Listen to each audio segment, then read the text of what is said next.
Hello everybody, it's the 15th of April today, and I'm going to do a repot on this Sawara Cypress. This is my one and only formal upright tree. Last year I should have repotted it, I know I should have, and as a result it's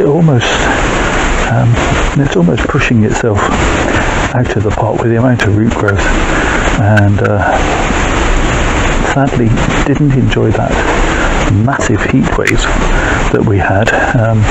So I've had a little bit of dieback here and there, which wouldn't be quite so bad, except I had an entire branch die off at the back here, which is a bit of a shame. I've had this tree for, well, not sure how long, maybe 7-8 years. I bought it as a bare root nursery stock tree, and so today I'm going to repot it. So let's have a look at the root ball before I do that, so you see exactly what I mean about climbing out of the pot. It's got an interesting root base, this tree. Always been quite fond of it. It's, again, not one of those radial roots in all directions, evenly type trees. There's a little bit of a gap at the back here with not so much going on, but still an interesting and natural looking spread. And as we move up the tree, the bark has developed rather nicely as well, I do feel.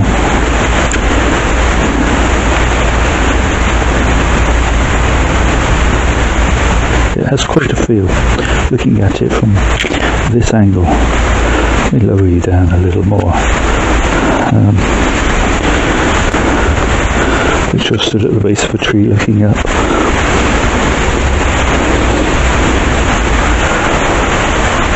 Sawaras have a bit of a reputation for shading themselves out and dying back internally, which this one has done, and it's lost a significant little branchlet just here and indeed here, but these are all kind of repairable in that, the tree will backbud. It does backbud, not hugely and significantly like a deciduous tree might, but more so than other evergreen trees. So these dead pieces can be trimmed out, and new live pieces encouraged to grow in their place. But this one at the back, well, it's died back entirely, all the way back to the trunk. So I'm going to have a little bit of a gap in the back of the tree here, which is a shame, but oh well, can't be helped. Okay, so all of a sudden it got very dark, and hail stopped spray. It's true what they say about the British weather. 10 minutes ago, just before I started filming, I took my coat off because I was too hot in the sun.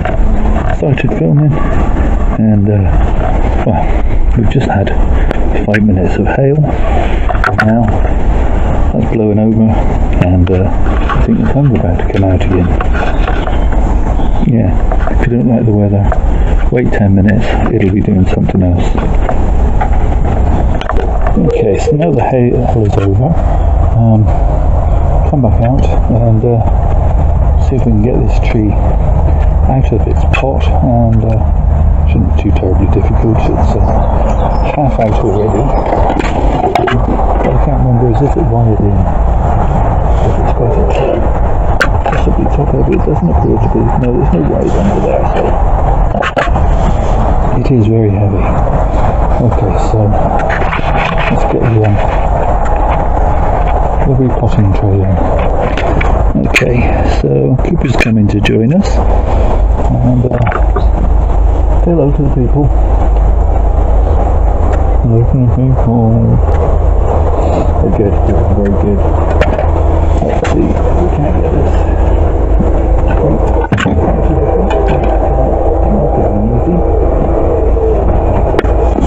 I do have a little bit of frost damage to the lip of the pot, sadly, but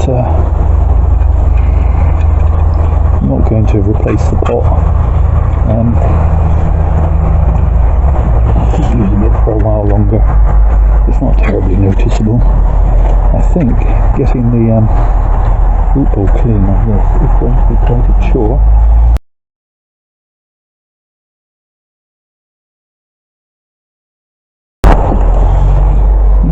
You've seen my videos before, you know I don't like moss on the roots, so I'm just going to clear it off, and I won't bore you with that.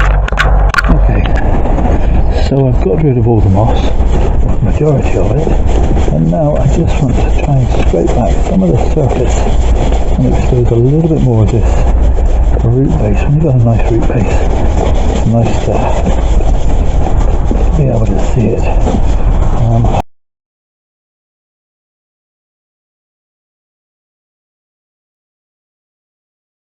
In a minute. So before I do any more work to the roots, I'm just going to remove some of this dead stuff.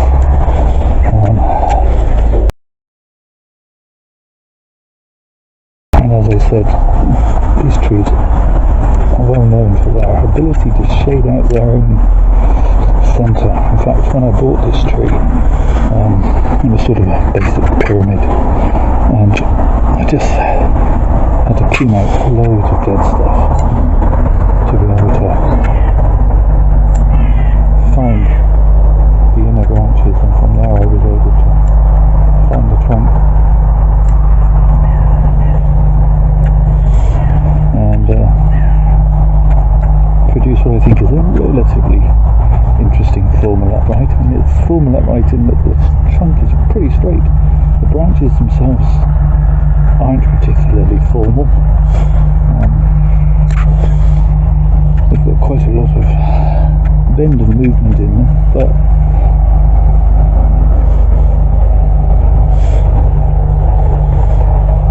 I still think of it as a formal upright.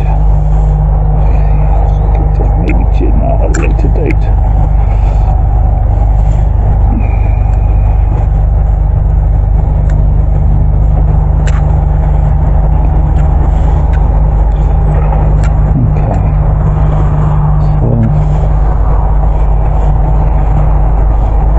Get the gist with that. I'm just going to go around and take out all the dead bits. Let's bite the bullet and take out this entire dead branch. Although I should talk about entirely. I'm going to cut it back to there, and then I might gin those pieces. Okay, so I'm going to turn the camera off, cut out all the dead, and come back in a minute. So I've had to cut away quite a bit of this particular branch. So this is dead inside, but I'm going to wire these pieces down to fill in that gap. And now that I've got rid of the dead, they should recover and start to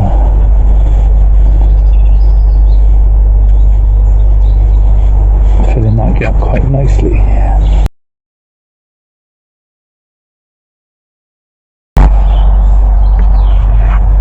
That's better.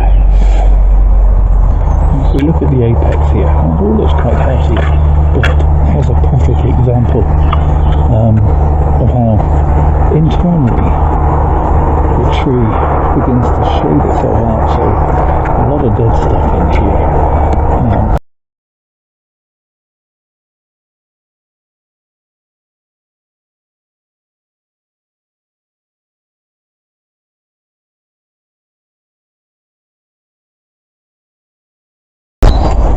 So again, I will continue doing this and come back to you in a minute so as not to bore you.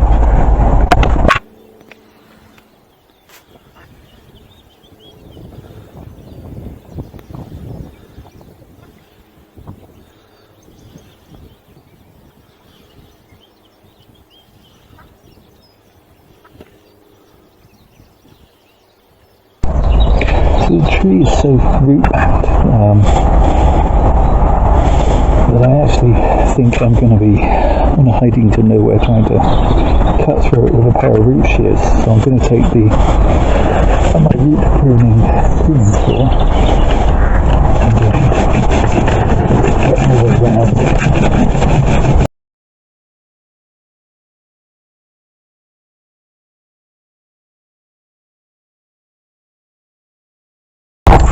You get the idea with that. I'm going to turn the camera off, move out of the way because I'm in danger of hitting it with my elbow. And the next time I knock the camera over and smash it, it will be the first time for this camera, but not the first time for cameras I've owned. I've taken a good centimetre of root off the bottom and around on the back side of this tree, and I have to be careful because some of the roots actually come right almost to the edge of the pot, so I don't want to damage them if I can help it because, well, they're nice surface roots. So I'm going to be taking some random chunks, for example off the corner here where there are no surface roots. Do not use your best saw for this.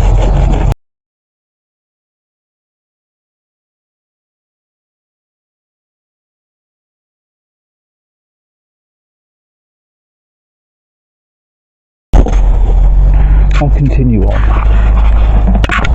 So I'm now using the root hook around these roots that come to the edge, and then I can do some of those longer and they can be tucked in underneath around the edge of the root ball.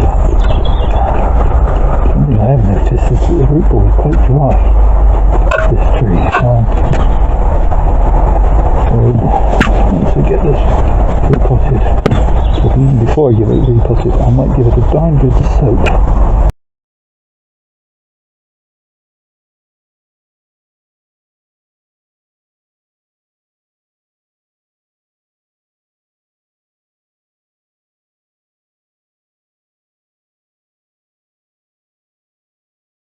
That's probably going to be about it. I'm going to stand this in a bucket of water and let it soak a bit, and then come back to this job. That's a lot of root. This tree's definitely going to need some mollycoddling, but it also explains why the tree was so dry in the centre as to what happens if you leave a tree to get too root bound too long. But anyway, it's soaking in some water, and hopefully we'll get it back into its pot and into a nice shady out of the wind place while it recovers for the next few weeks. So I'm going to put the worst chip side of the pot to the rear. The whole thing looks like it's a little bit clean, but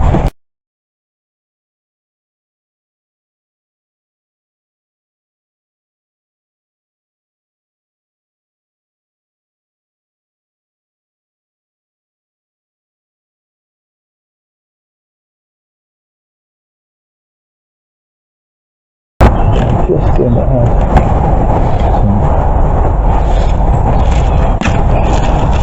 controlled release plastic.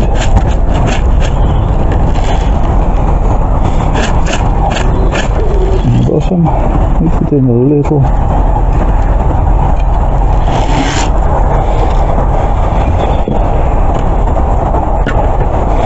And I've got some near a finger's width around most of the tree, so should be able to fill in reasonably well.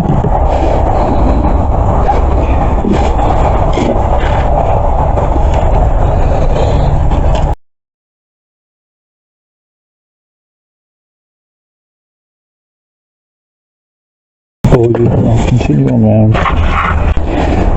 Okay, so almost filled in now. I've added a little bit of fertilizer over the top, and then I'm just adding a final thin layer of this new substrate over the top, just to make the whole thing look uniform.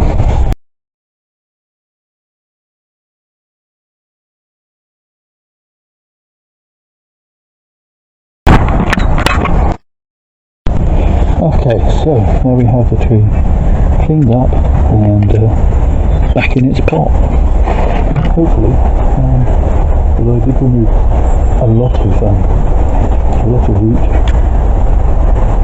I also removed quite a bit of the top, so hopefully it didn't crash and die on me, and hopefully it will recover and grow away quite nicely. Put the cannon to scale. As you can see, it's quite a tall tree, and the problem with these tall trees is it's even harder than normal to get the whole tree in. I'll show you it. I've worked on it without constantly being in the way. You can see there's a bit there that's they have no, what is it they say about having if you have a bird to fly through, I don't always follow all the bonsai rules, but I figure if this one is as close as I've got, and probably as close as I'll ever get to a traditional formal upright. It's a bit of an effort, I suppose. Let me know what you think down in the comments. You can see there'll be a follow-up video, so you can all see whether I've killed it or not, or later in the summer.